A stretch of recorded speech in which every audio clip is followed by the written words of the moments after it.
The 1980s in the USSR were a very frightening time. In the city of Kazan, a huge number of teenage gangs formed. These events were dubbed the Kazan Phenomenon. In this video, I'll tell you how and why all these gangs appeared, what really happened inside them, and the horrors they led to. At the end of the video, you'll learn why teenagers joined these criminal groups. Enjoy the video. Today I'd like to tell you about the USSR. The 70s and 80s worldwide were characterized by the development of new technologies and constant progress. Engineers were creating prototypes of modern computers, the automotive industry was evolving, and advanced research was conducted in various fields. However, during these same years in the USSR, alongside scientific progress and development, there was a serious degradation of society. Street gangs and marginal groups appeared, many of which later evolved into organized criminal groups. Where were such processes happening in society? Essentially, across the entire country. But the Tatar region stood out the most. In those years, a special movement among the youth formed specifically in Kazan. Teenagers and other minors created entire gangs. Anyone who lived in the same street could join, and the groups were named after the streets. For example, there were gangs like Kaluga, Lysogorowski, Square, and many others. In reality, these events are overly romanticized. I believe it was a terrible time for the entire country. Even scientists studied the Kazan Phenomenon, which I'd like to tell you about. The exact causes of this phenomenon are still unknown. I tried to find a definitive conclusion as to why children took to a life of crime, but the opinions of researchers and officials vary greatly. Why? Because when clashes and other sad events occurred, often leading to the death of participants, no one disclosed the truth about why the conflict happened. Gangs always shifted the blame onto each other. While there is no single point of view, I will tell you about the most interesting theories. Many scientists and high-ranking officials believe the Kazan phenomenon emerged due to the popularization of criminal romance. After Joseph Stalin's death, more than 1 million prisoners were released. They all propagated ideas of the criminal world in society. Naturally, the impressionable minds of teenagers and children were quickly captivated by this criminal propaganda, which definitely had an impact. Another factor in the emergence of marginal groups, as many researchers noted, was a disagreement with societal norms. Teenagers always wanted more from life, while the typical adult life in the USSR was boring work, home, and occasional weekends. Therefore, the romance of the criminal world was even more enticing. Moreover, there was a unique ladder of development in this newly minted world. Even an ordinary guy from a residential area saw the opportunity to become the leader of a gang and, in the future, an even more cool personality. This was, in a way, a social elevator offering the possibility of support from law enforcement, access to any goods and services, and much more.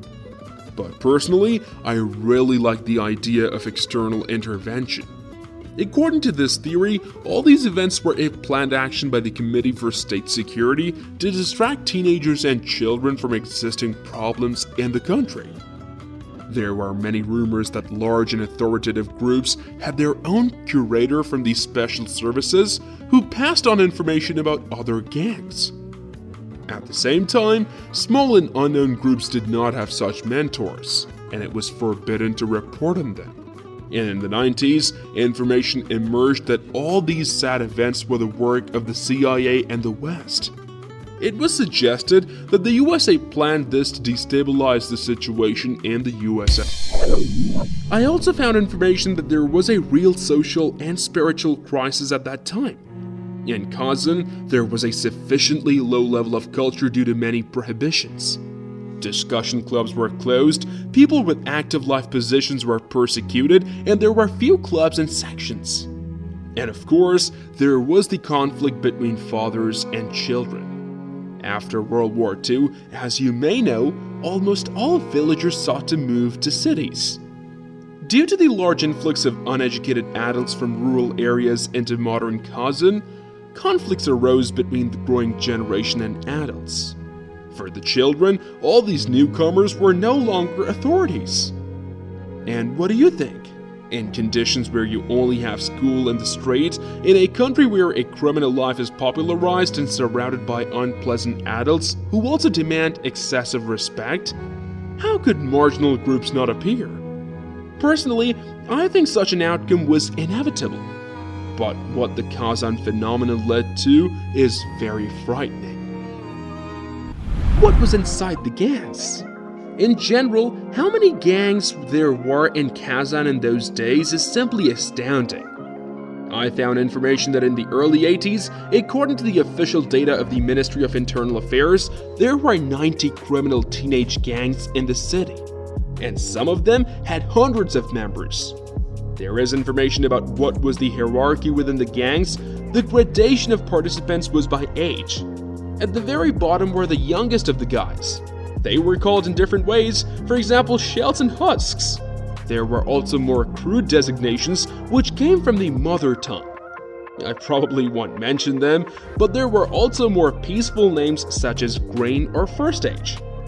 The hierarchy was followed by super, then young, middle, and at the very top, older and old. Gangs also had leaders, mostly coming from the old men, and the most authoritative personalities kept guns. The assignments depended on what class a member belonged to. For example, the youngest ones were only instructed to keep an eye on what was going on and stand on the lookout. Older guys had to guard their neighborhood, and even older guys were the main fighters who participated in mass brawls. But what strikes me most of all is how much of the underworld has migrated to teenagers. These gangs even had their own dormitory. It's a real bank where all the gang members dump their money. All the money that got there was obtained by criminal means. For example, extorting change from school children. And in general, all financial crimes took place mostly in educational institutions. But what scares me the most is what I'm going to tell you next. The gangs were mostly made up of young boys, but girls also met. They were on par with the rest of the members, but quite often became intimate at an early age. But there were also those girls who were simply used. They lived according to the rules of the gangs, but they had to get intimate with all the members. Most often, not of their own free will. Teenagers often committed crimes with girls, and often these crimes were massive. Naturally, no one liked it.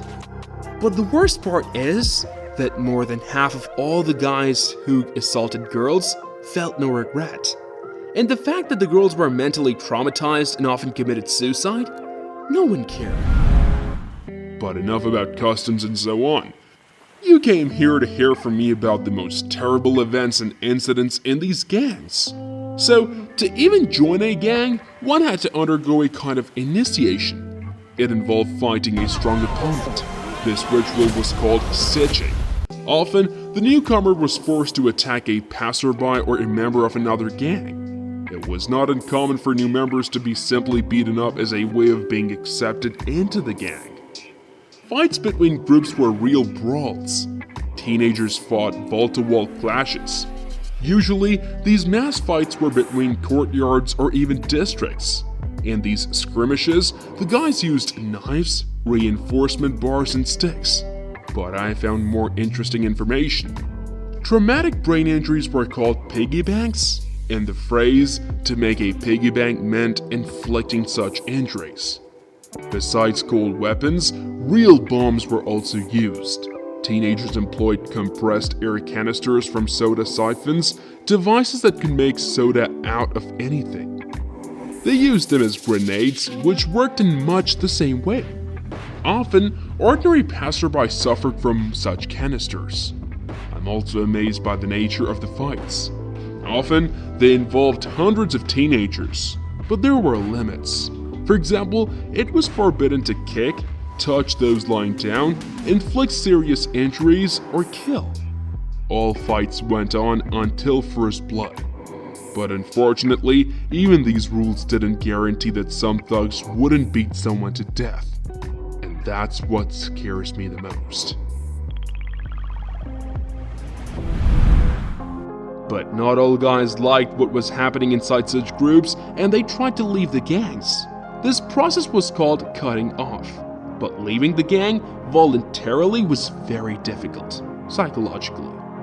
Comrades would come to the homes of those who left and extort money.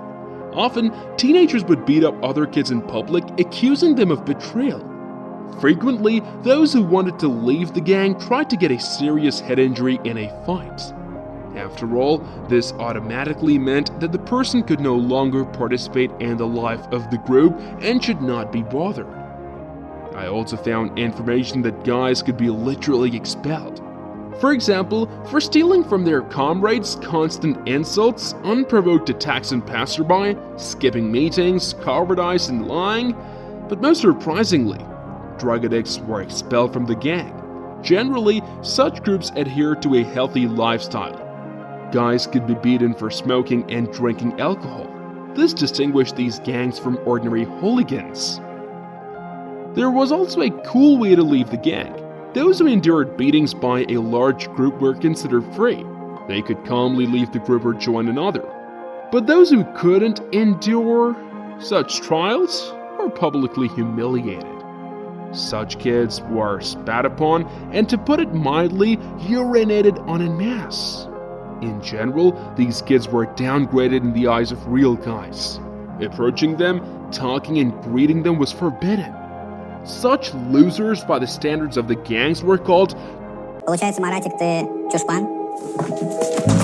and they were constantly beaten on the streets. In the end, leaving such groups was a real challenge. If a teenager realized that the cool life wasn't for them and they wanted to return to normal society, they had to undergo very harsh trials, associated with the risk of becoming an outcast. And what do you think? Could you overcome fear and leave such a gang? But why do I keep talking about the structure of these district groups? You would be much more interested to hear about famous events that occurred during the Kazan Phenomenon era. So listen closely. The most interesting part is coming up.